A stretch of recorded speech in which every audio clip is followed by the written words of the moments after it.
guys, Jeff Howard here at Wingboarding.com and Kiteboarding.com. Now, I've always had the questions of customers coming in here in the last couple of years talking about leashing, changing their leashing to the wing, leashing to the board.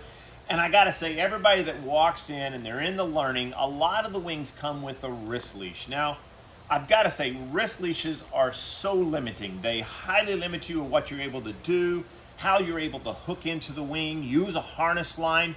They just get in the way. They work when you're learning, or if it comes with the wing and you need a leash, use that.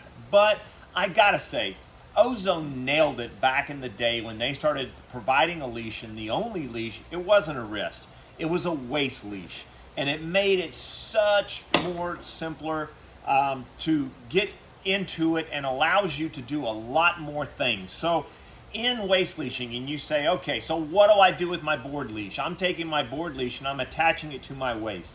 I highly recommend, this is my own preference, the way I like to ride. It feels way more free, and I move people to the waist leash for your wing, and then you move to a calf leash on your board. That separates all the leashing, allows you to do all the handle pass type moves, frees you up away from the board being attached to your back and the leashes getting tangled.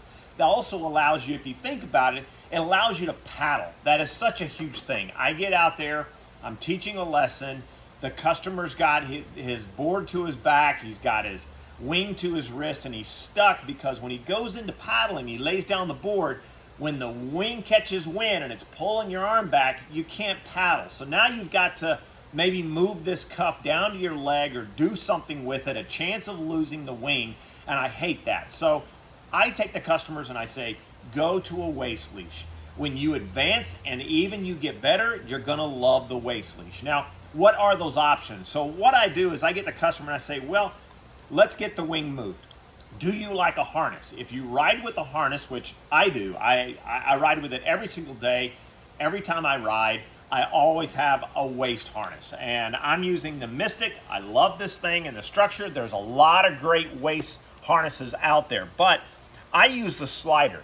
I like my leash to move from side to side when I'm doing handle passes, or I'd like to kick the leash in the front of me or behind me, and that allows a slider. So having a little slider rope back here, it's easy to add to any of these harnesses, and then I have a stopper ball. So what I do, I have two leashes. I have a small and a large. I use our PKS leash. This is all I have. I have two of these. So I have one that's colored for my small and one that's colored for my large, and that is 4 meter down for the small, 5 meter up for the large.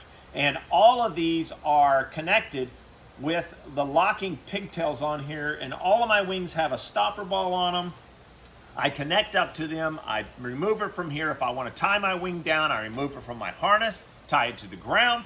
If I want to switch wings, I disconnect from my wing and quickly connect to the next one, and I'm done. That's how simple it is. When I travel, I carry two of these, and it works with every single wing I got and keeps the system very simple. Now, if you would like to see about it or move into it, you don't ride a harness, or maybe you're thinking about harnessing, look at the waist leashes. There are many of them. You've got Ozone, Ride Engine, Slingshot, you've got Nash. All of these systems work very, very well. And you can add a hook if you want to. So this is the Mystic.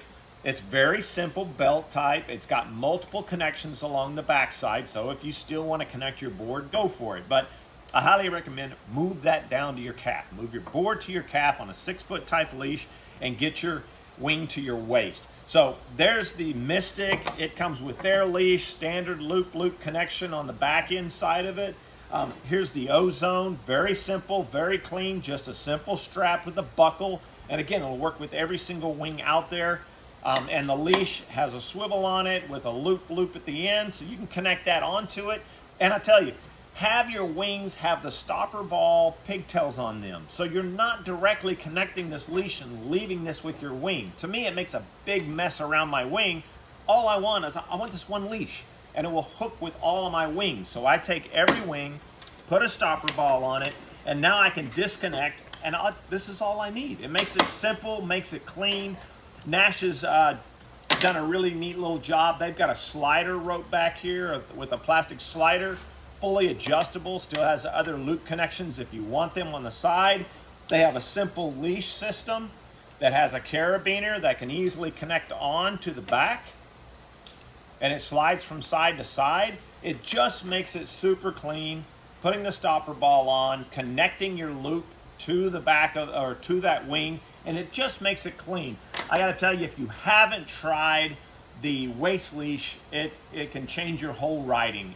Everything. You need to get out through the surf and do paddling really big.